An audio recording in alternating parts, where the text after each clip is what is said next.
Hello and good afternoon, everybody. Welcome to day 2 of Havering Online Futures Week. We hope you enjoyed day 1. So yesterday we heard from Julia, who was a medical student studying at Queen Mary University, London. And so she shared her experiences of studying, getting involved with societies, and all her different experiences. So we hope you enjoyed that. We hope you took advantage of our subject tasters that we launched yesterday. There are 5 of those and they're still available. So if you didn't have a chance to log onto them yesterday, you can still do so.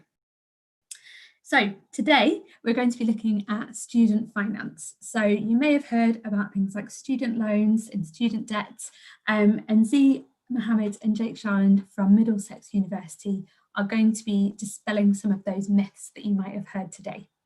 So they'll be giving you lots of advice on what financial support you can receive while you're at university, and updating you on some of those lingo and those terms that you might not be familiar with.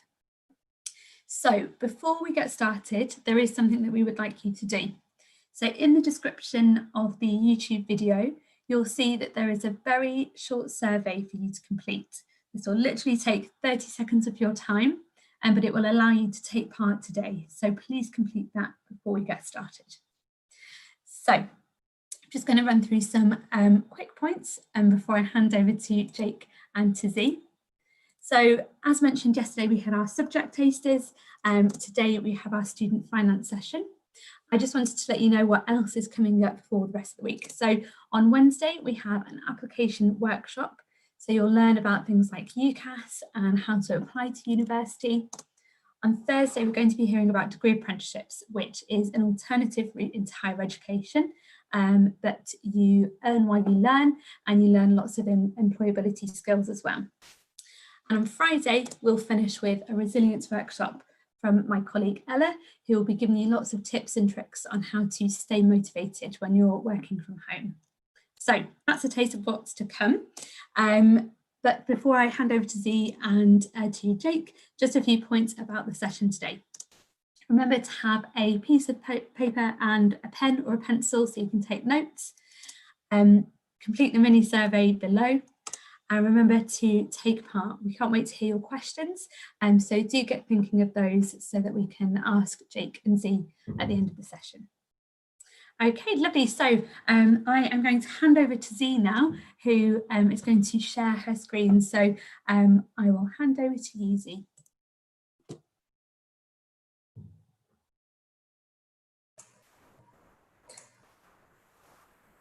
Hi, everybody. So let's get this presentation up and running. So hi, so my name is Z Mohammed and I work at Middlesex University. And so I'm doing a presentation today on student finance, which is all about all the money that you need when you're thinking of going to university or pursuing any other forms of higher education. Okay. So I'm supported today by my colleague Jake, who later on in this session will be doing a short activity with you. So without further ado, we're going to start. And so what are we talking about today? So today's session, we will cover a few different things, mostly all about student finance. So we talk about student loans, additional support that you need. And then we're talking about some kind of support that you can get when you're doing a nursing, midwifery, and allied health professions. Then we're talking about tuition fee loan, maintenance loan, different types of study. And then if you are interested in, and then we're talking about interest and repayments, budgeting and financial support, and then a few tips about what you should be doing when you're ready to apply for student finance. So in summary, what is student finance? So you get money from the government to pay towards your cost of going to university or doing another form of course in higher education. So that money has to be repaid to the government, but only once you start earning a certain amount, okay? Any outstanding loan amount is written off after 30 years. So even if you haven't paid off all of your loan amount, that's written off after 30 years. We'll talk more about it later. And there's also lots of additional support, i.e. lots of other funding support, okay, for those who need it when you go to university. I'll hand over to my colleague Jake now, who's gonna do a short activity with you. Up to you, Jake. So there might be quite a few terms and words that you might never have heard of there before. So what I'd like you to do, just so we can, do some really good work here in the next like half an hour, just to familiarize yourself with some of these words. So if you could just take a pen and paper and write down the words on and the letters next to them, that'll be really, really good. So I'll give you about 30 seconds to do that, a minute. Because I think Z is going to be mentioning some of these things throughout the rest of the presentation, and it'll be really good if you knew what they meant. Let's also not forget that this is being recorded and will be available. So, I mean, if you're struggling to write everything down in time, then don't rush. Just take a step back and try and digest these words and really learn what they mean. Okay, I'll give you another couple of seconds just to finish writing them down. So what we're going to do on the next slide is we're going to look at the definitions, and we're going to try and match the definitions to these words.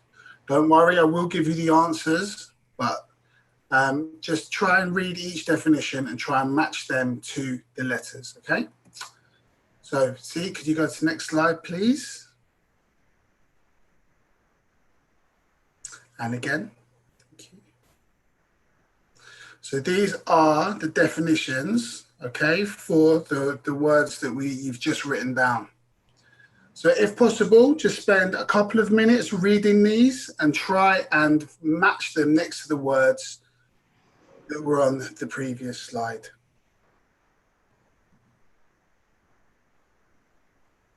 So I'll read one out. A non-repayable grant. Bursaries are usually paid by universities to help with costs associated with study, e.g. books and equipment, childcare, travel, and are typical examples. So that obviously will go next to the bursaries one.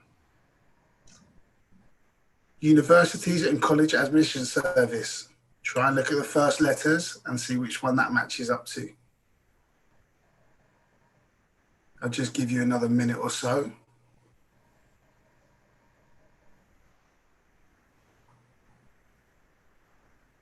Some of you might be familiar with these concepts already, therefore you should be blasting through this at breakneck speed. But for everyone else, I'll give you another couple of minutes. And then we'll move on to the next slide where I'll show you the matchup. Okay? So I'll just start to do this now. Z, could you do the answers, please? So there's A. Keep going. Yeah. Thank you. Okay. So I'll just give you a quick look to see whether you got these right, and then we'll move on to the next slide with all of the answers on there.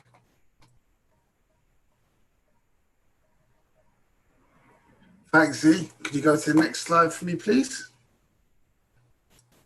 Okay, and one more, thank you. So the maintenance loan is more commonly known as the student loan. Okay, so this loan is repaid, but with interest.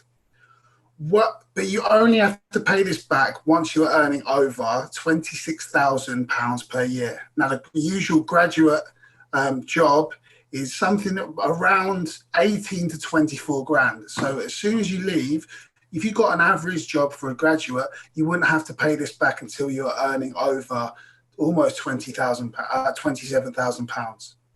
Go to the next one, please, Z. I read to you what a bursary means, but it's a non-repayable grant, okay? So these are to help with some costs associated with study. Next one, please, Z. A scholarship is, again, non-repayable, and it's usually to students on the basis of excellence in a particular area or subject. And means testing. So means testing means made following an assessment of household income. Okay, now household income is at the very bottom, which is, well, again, Z.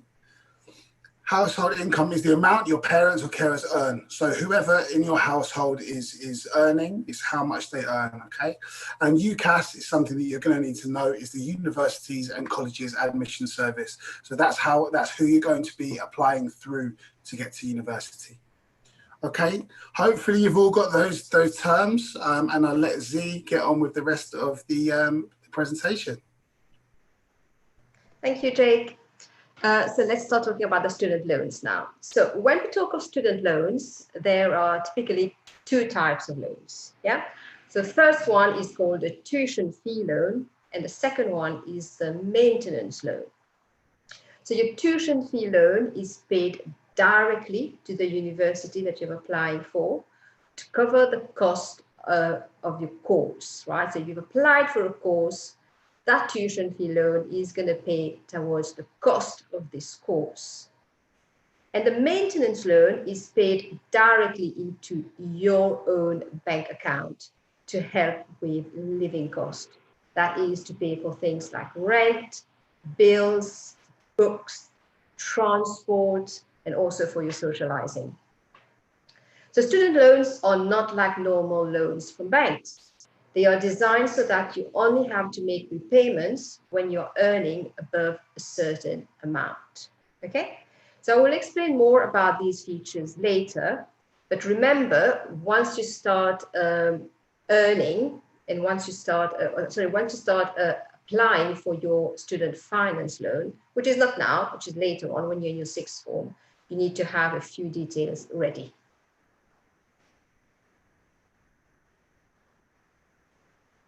So let's talk about who is eligible for a student loan. Again, there are various categories, right? Firstly, and that's the most straightforward one, if you are a UK national and you normally live in the UK and you've been in the country for at least 3 years before the start of your course, then you will get a student loan, okay? But there are also people who live in the UK who have different residency status. So for example, you may be eligible for student loan if your residency status is one of the following. So for example, if you're a refugee, if you're under humanitarian protection, you are an EEA migrant worker, you're a child of a Swiss national, child of a Turkish worker, you have what we call leave to remain, or your parent does. You are a stateless person, or your parent is, or you have CALI leave to remain, or your parent does. Under these circumstances, you may get student loan. Lastly, you may also get a loan if, for example, you are from an EU country, you are under 18 years old, and you lived in the UK for at least 7 years, or if you are over 18 and you have lived in the UK for at least 20 years or at least half of your life, then in this case, you may get a student loan. So remember, for the last two categories, you may get the student loan, but you may not necessarily get it, okay? So there are things to bear in mind is that usually, if your situation is a bit complex, you will have to submit lots of documents to the student loans company as part of the application process. And if you meet all their requirements, then you're okay. However, bear in mind that this process takes a long time. So when you will be applying, my tip to you would be to start your application for your student loan very early in the cycle. So very early will be as soon as applications are open for student loan, which is usually in February every year. So also they have a line that you can call, which is on this slide. I'm not sure if you can see it. So again, if your situation that you think is complex or you have questions for them, the best thing to do is to get in touch with them.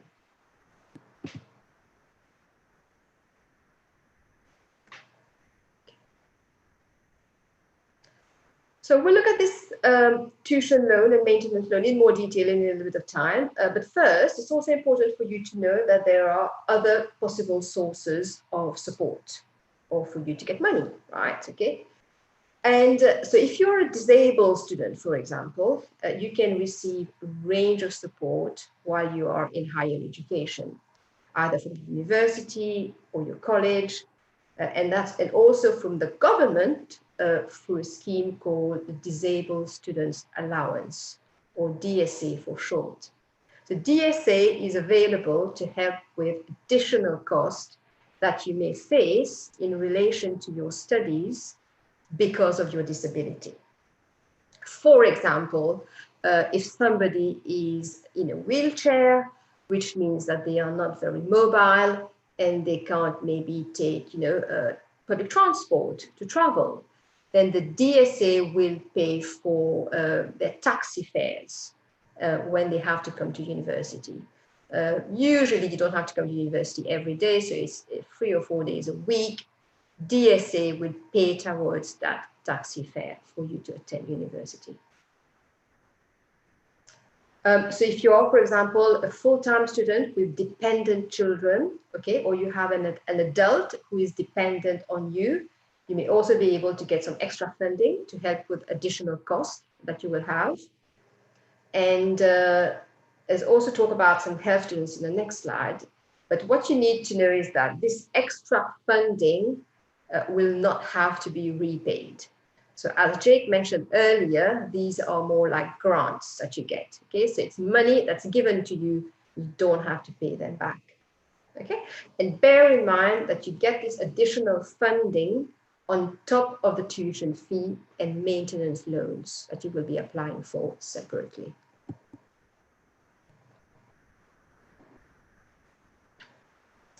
So I said earlier that if you are studying some courses, for example, nursing, midwifery, and other allied health profession courses, then you're also eligible for more grants, okay? So the kind of grants that you get is available through the NHS Learning Support Fund to help you with traveling and accommodation costs. For example, if you're doing clinical placements, if you have childcare, or for students facing financial hardship. Again, this extra funding does not have to be repaid back, okay? So you get this money and it's for you to keep, you don't have to pay back. And again, you get this funding on top of the tuition fee and maintenance loans that you've applied for.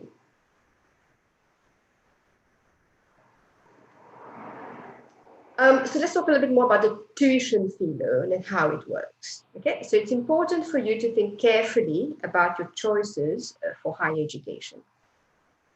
Every course and every provider is different, and this is a big life-changing decision. So do your research well. If you do decide to go to university or college, begin your loan application early by registering on the gov.uk/student finance website. Applications are usually open from February onwards every year, as already mentioned. So usually when you apply for your student fee loan and your maintenance loan, which all happen at the same time, you need to have applied. You would have applied for a course at a university or an FE college already, okay? But you don't need to have a confirmed place from that university or college at this stage, okay? So you can apply for your student loans using your preferred choice and simply change the details online later if you need to. So you don't need to worry about making any payments to your university or college.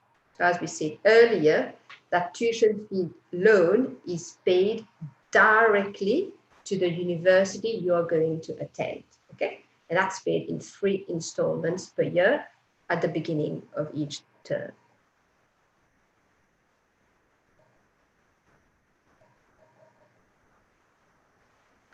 So degrees with a placement, or sometimes they are called sandwich courses, So you can also study a degree with what we call a combined placement year. So for this, you will apply for your standard tuition fee loan and maintenance loans.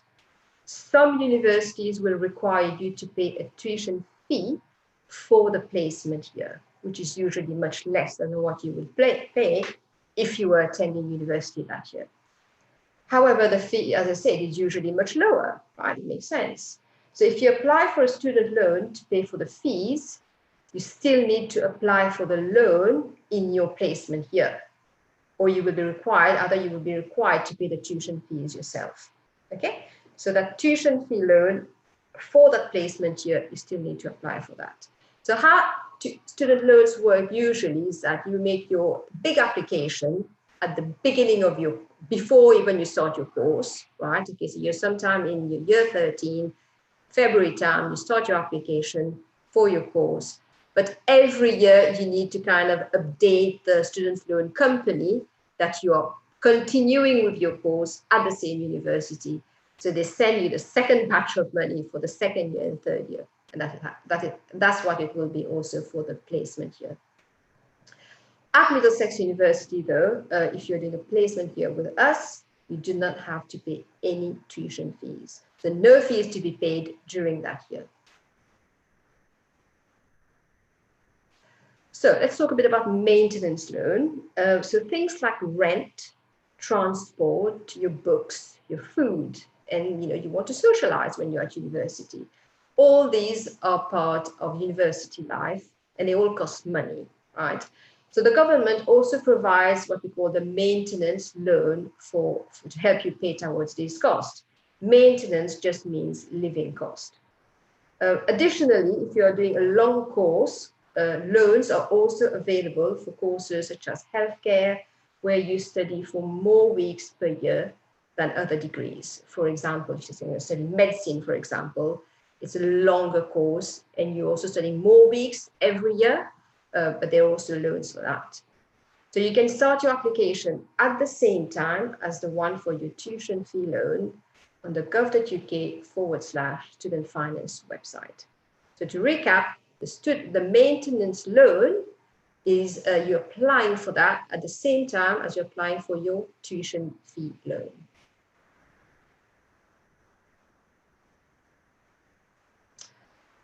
So full-time maintenance loan, let's talk a little bit about how much you can get. So for the 2020 and 2021 academic year, so for new students starting higher education from August onwards, these are the maximum amounts of maintenance loan available for a standard full-time course.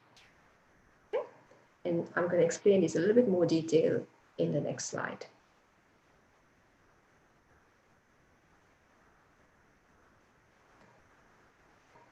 So this graph is a little bit kind of complex, but I'll explain what it is.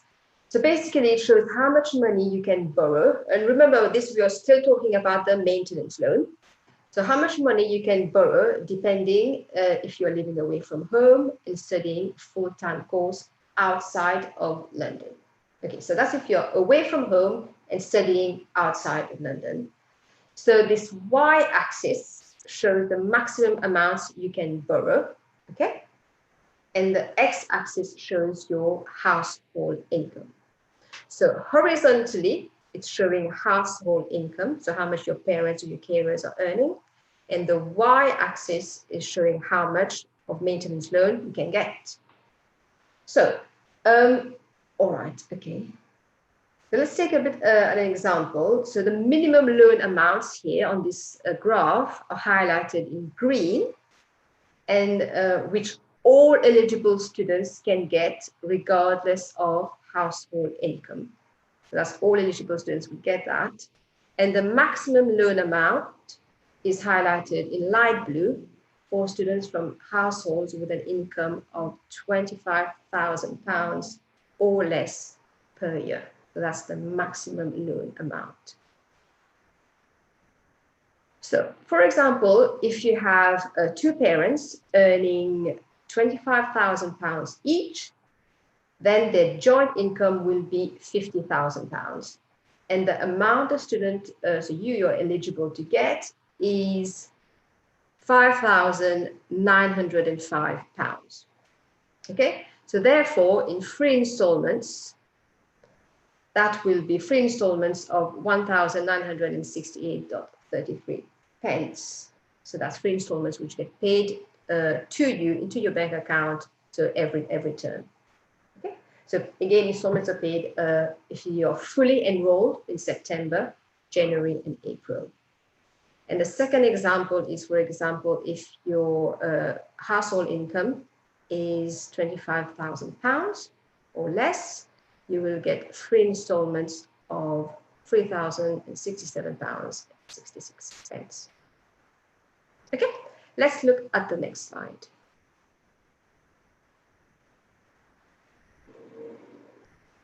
So if you are living away from home and studying inside of London, so what does that mean?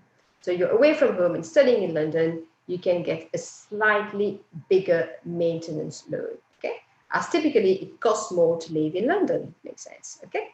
So again, minimum loan amounts are highlighted in green, which all eligible students can get regardless of household income.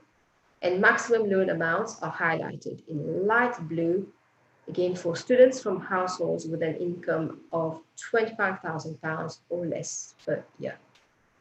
So all these loan amounts are for full-time courses. So you need to be studying a full-time course at a university or a FE college to be getting these maintenance loan amounts.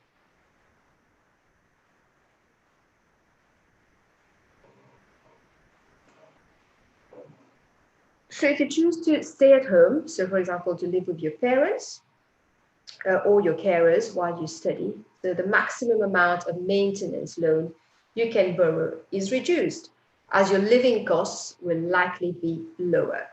So in that case, minimum loan amounts again are in green. All eligible students can get these regardless of their household income. And maximum loan amounts again are in light blue for household income with an household income of £25,000 or less per year. Again, you need to be on a full-time course to be getting these loan amounts.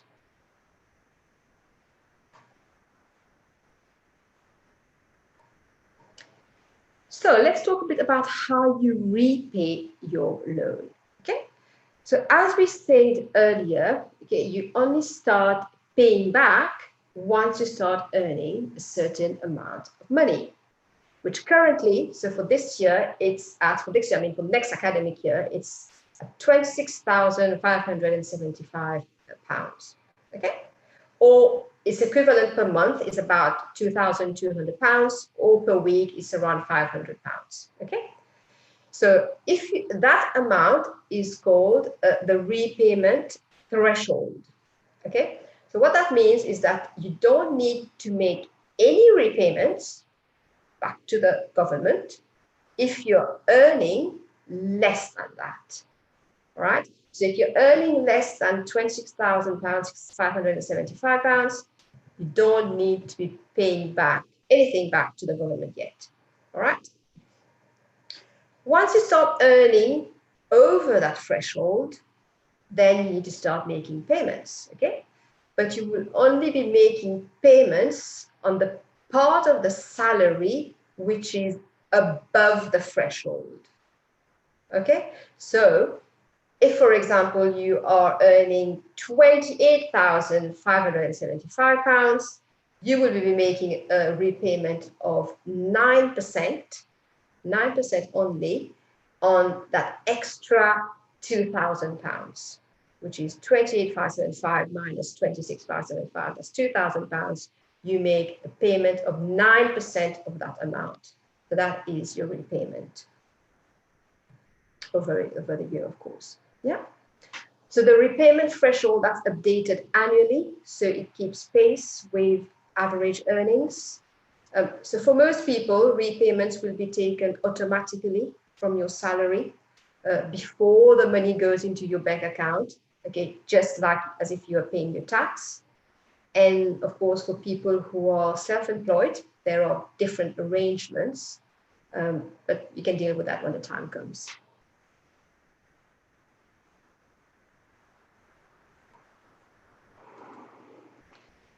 So if your salary falls below the repayment threshold, okay, which we mentioned in the previous slide, which again in this slide is £26,575 per month. If you're earning less than that, okay, so for example, if you take a career break, right, okay, then you stop repaying your loan until you're earning over that threshold again, okay? So at some point, maybe in your career, you will be earning over that threshold, and then you will be making repayments. But maybe at a point where you're earning below the threshold again, then the repayment stops again until you start earning above the threshold. Okay? And if you haven't paid back your loan 30 years after you're due to start repaying, so that the first day that you will start repaying back your loan is the April, so the 1st of April after you've graduated. So usually I'm saying your graduation is around in the summer, sometimes in the winter. So your first repayment won't happen before the April after you've graduated. Okay. So if you haven't paid back your loan 30 years after that April, the 1st April, okay, so whatever is left will be cancelled in full. So you won't need to repay anything back, no matter how much you might be earning then. Okay. So in other words, after 30 years, nothing else to pay. Your loan is what we call written off. And the government fully expects some people not to pay off the total amount of loan that they received. And this is a deliberate investment in higher education, and the government have budgeted for it.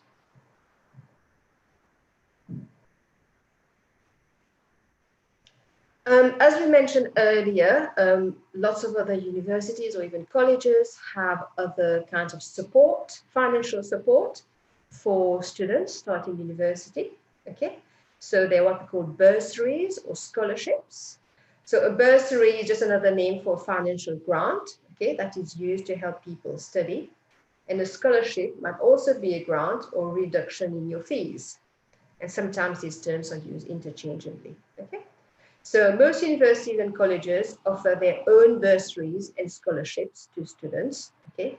And they set their own eligibility criteria for this type of support. Now you need to be speaking to these universities directly, as often sometimes these are not kind of promoted widely. So unless you've dug into each university website and find out about the bursaries and scholarships, you might not know about them. So you need to do a bit of research around that. So you can contact maybe the admissions office and ask them for information about any kind of financial assistance that the university offers. And then you can also check their website.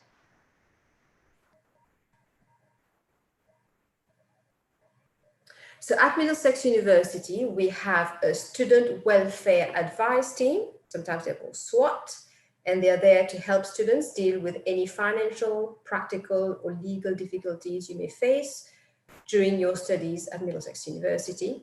So for example, for issues around student loans, grants or bursaries, you know, you have fee assessment queries, anything related to welfare benefits, if you have debt, if you want to talk about housing issues, visas and immigration issues, consumer queries, or other kind of issues that you have.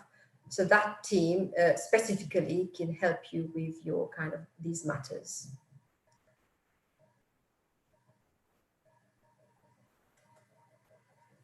So in terms of your next steps, and I know probably most of you are not quite there yet, but it's important for you to think carefully about your choices for higher education. Every course and every institution is different, and this is a big life-changing decision. So please do your research well. And if you do decide to go to university or college to do a higher education course, begin your loan application as early as possible so you can get it set up in good time before your course starts. Okay. And we mentioned earlier, I said, especially if you think your circumstances are a little bit, it's not straightforward, maybe it's a bit more complex. It's very important for you even to start your application early, which is usually, as we say, it's around February that the application starts. make sure that you start it there and then. So there is enough of time for you and for them to go through your paperwork and to make sure that by the time you start your course in September, you're getting that money to pay towards your tuition fee, and your maintenance kind of cost. And that's it in terms of our presentation. And we'll be ready to take any questions. Thank you, everybody, for listening. Thank you very much, Dee. Thank you. That was great. If you wouldn't mind stopping sharing your screen, and I can now share my screen and go through some of the great questions that we've had coming through. So thank you to everyone that submitted your questions. So I'm going to share my screen now. Okay, so you should be able to see that. So, so Z and Jake, we've got some great questions that have come through for you. So I'll let you decide who would like to answer which question. But the first question that we've had come through is it cheaper to do a foundation course? Okay, when you talk about a foundation course, there are two different types of courses here that you talk about. One is called foundation courses in etc., and they are usually over 2 years. And you have lots of even FE colleges offering these courses, which usually, yes, they can be cheaper than paying, £9,000 or so for a year at university.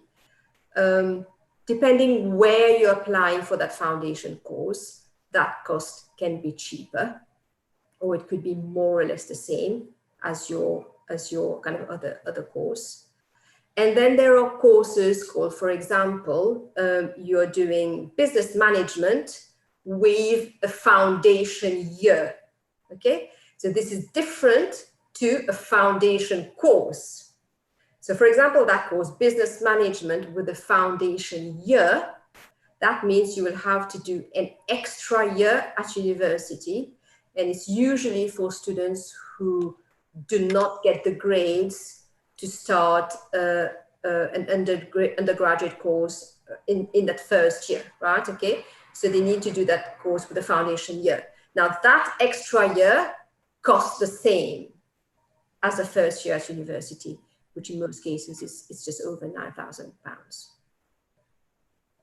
Thank you very much. Thank you. So you can see we've had 10 questions come through. For anyone that's watching, if you thought of some additional questions, you can still submit some questions now. So if you go to www.menti.com and use the code 877113, you can still submit some questions if you think of any as we go.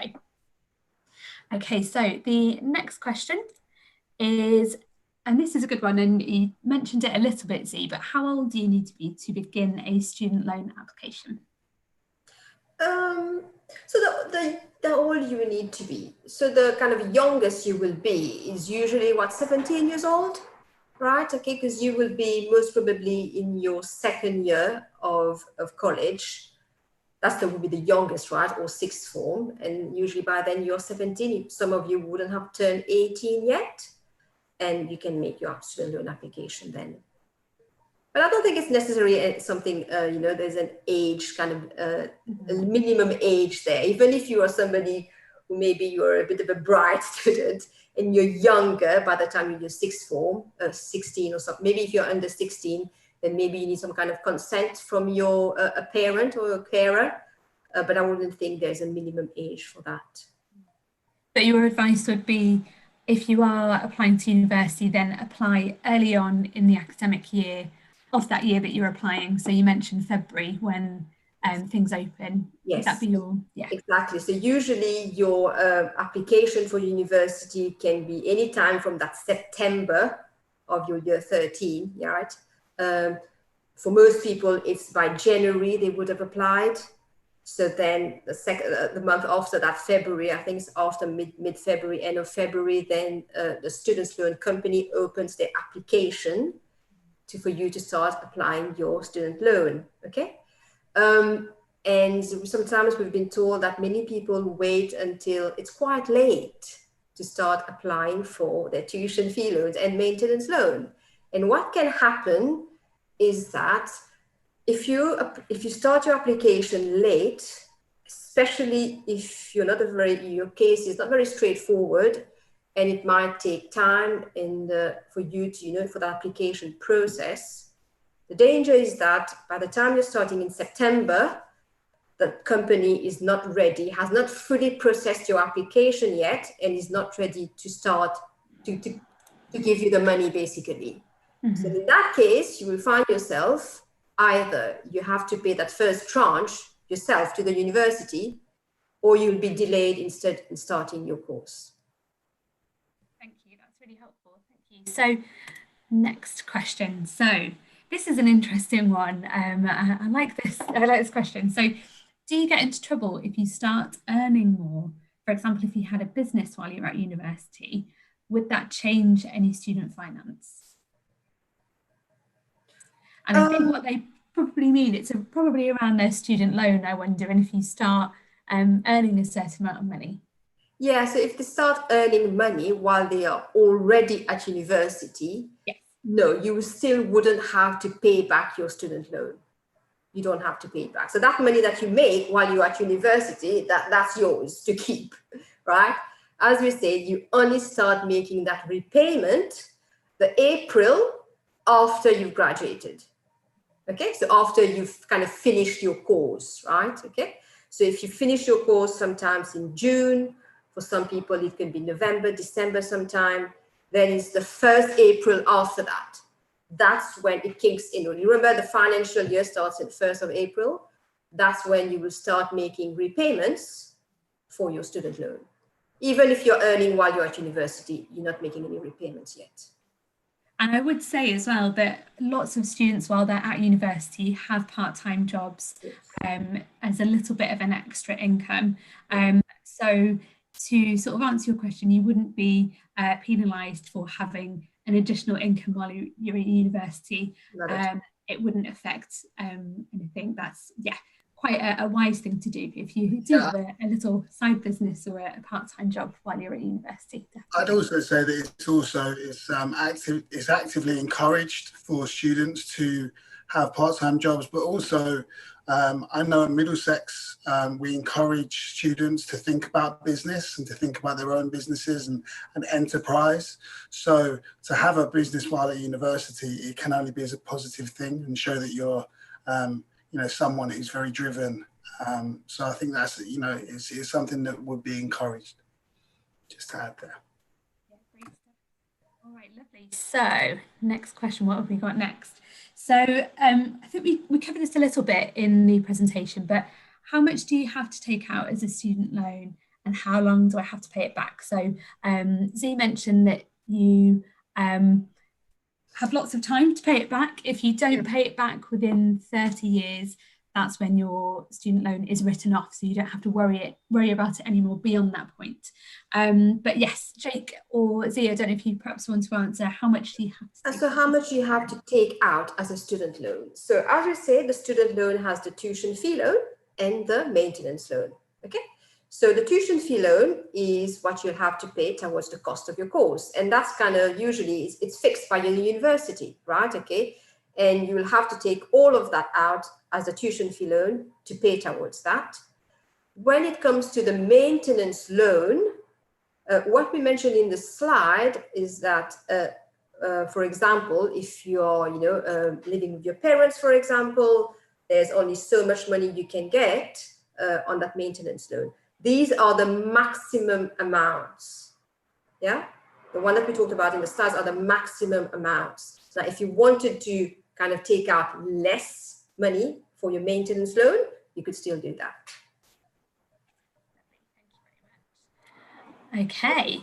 I think it's worth adding, I think it's worth adding to that most people take the maximum loan, and that's the sort of the done thing. And very, very few people pay their student loans off early. So, I mean, I can speak for myself because I went to university, feels like a long time ago, but I graduated about 10, 11 years ago now. And I've only been paying certain amounts back, and I probably will be paying back for a long time still. And it doesn't make that much of a difference to my monthly take home, what I have in my job. It's just a little amount that comes out every month. And if there have been times where I haven't had a job, I haven't been paying it back. So usually people take the maximum they can and pay it back a little bit at a time. And I think that's a really important point to, I know we keep mentioning it, but that you don't have to start paying your student loan back until you start earning a certain amount. So they make sure it's manageable for you. So you're not having to pay that immediately as you leave university. But yeah, they do make it as manageable as they can. So linked to what we were just talking about then. So, and I think this is a really important question because when you go to university, you're away from home for the first time, and you're having to pay for things like food and, you know, looking after yourself. So do you get help with budgeting at university? As I said, we said earlier, for example, that Middlesex University had that team called the Welfare Advice Team. And they are the ones who will help you with, if you're facing any kind of financial kind of difficulties. So with your budgeting, they are the ones that will kind of help you with that. So yes, this is where you will get this kind of help from. I think, it was a little while since I was at university as well, Jake, but thinking back to when I was at university, you get paid your loan in instalments, as he sort of mentioned. And I think that day was always quite exciting when you got a big chunk of your student loan through. And I think there's a temptation to think that you're just rich beyond your wildest dreams. So I think budgeting is so important, and there are lots of resources out there. Like you mentioned, the Money Saving Expert website is fab to have a look at. Keeping spreadsheets, that's quite a boring but a really sensible way to keep a track of what you're spending, making sure you have a bit of money extra. Just to keep yourself safe. So that's kind of it really. But Jake, you're nodding along. How would you? Yeah, no, I remember when you used to get, you know, all of your maintenance loan in one chunk, and, you know, some people that I know, certainly it was gone 2 days afterwards, you know. So it's very important to be organised and to know what outgoings you have, and also be sensible in terms of what food you buy. There's going to be certain times in a month where you're going to have to cook rather than eat out at restaurants, and there are expenses to do with the course, so it's good to know whether you're going to need some textbooks or whether you take the textbooks out from the library. Just little things like that. It's just about being organised, and that's something I guess that you learn from living independently. So that, and with websites like Money Saving Expert, UCAS, Save the Student, things like that, there's advice there for you. Brilliant. Thank you very much, Jake. Thank you. Okay, so I've got 5 more questions. So are student loans, and this linked to that, what we were just talking about, are student loans only for educational purposes, or can you spend it on other things?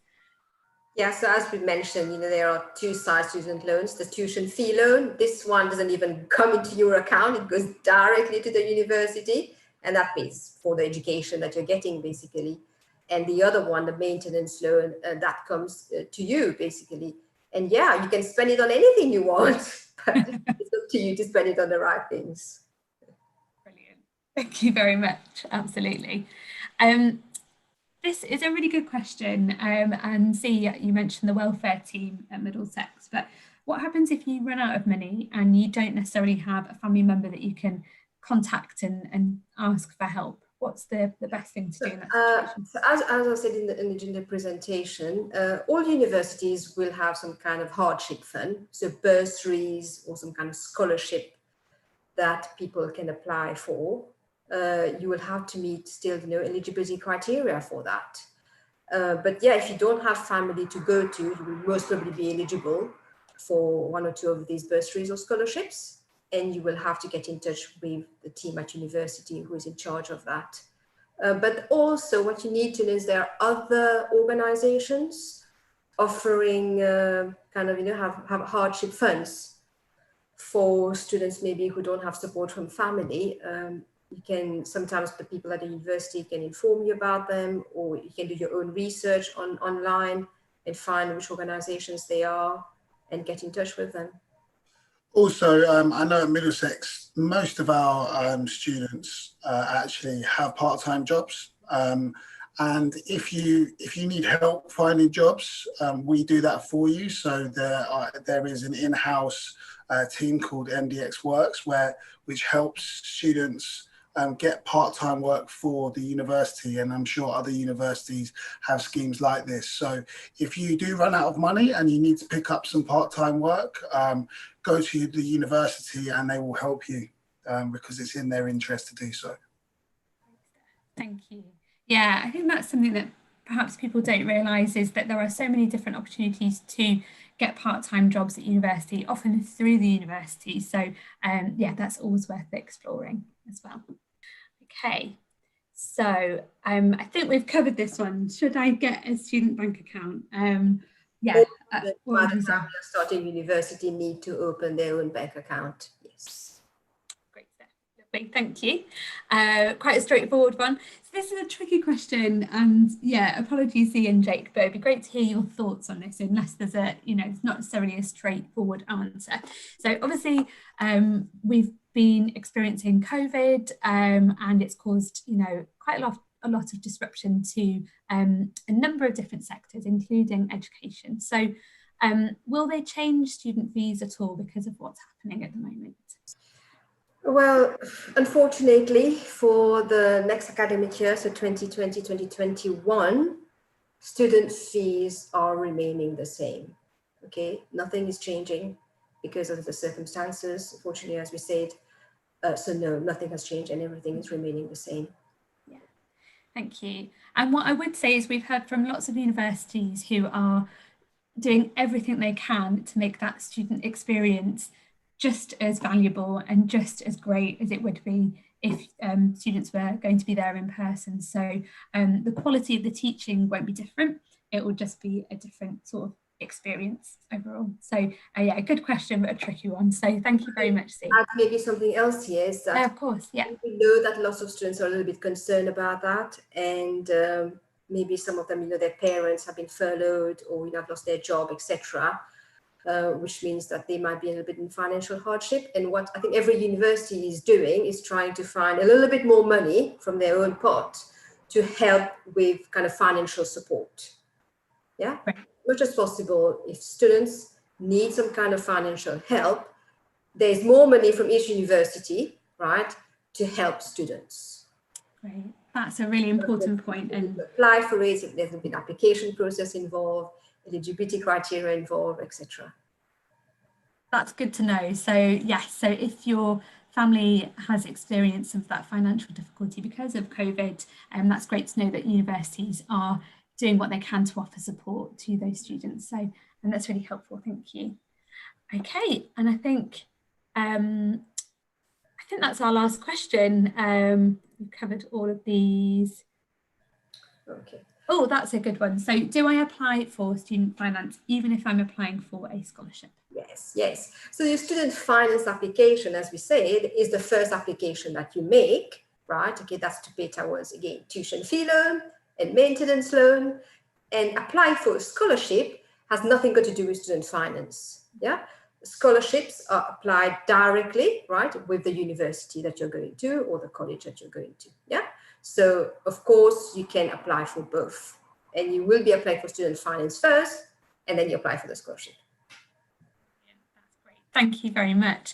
Okay, that's the end of our questions, I think, that we've had through. But thank you so much, everyone, for sharing your questions today. And a massive thank you to Jake and to Z for your presentations. They were really helpful. So I will just let you know what's coming up tomorrow. Bear with me just 1 second. So yeah, just a quick reminder that tomorrow we have an application workshop with the University of Roehampton. So do join us then. But thank you very much.